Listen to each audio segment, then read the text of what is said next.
Au sommet d'une montagne, Jésus se montre tout autre, son visage brillant comme le soleil et ses vêtements blancs comme la lumière.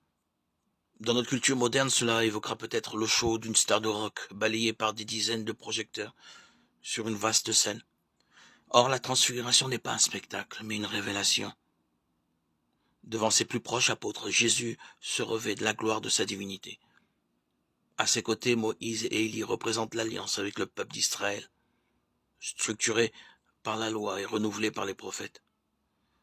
Enfin, c'est la voix même du Père qui accrédite Jésus comme son propre enfant.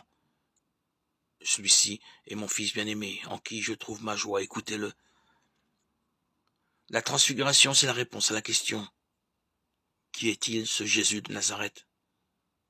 Il est le Messie, il est le Fils, il est Dieu. On comprend que les apôtres soient saisis de stupeur et même de crainte. Un œil humain peut-il voir sans mourir la splendeur de la divinité? Oui, puisqu'il s'agit de notre salut. La transfiguration prépare les apôtres à surmonter le scandale d'une défiguration à venir.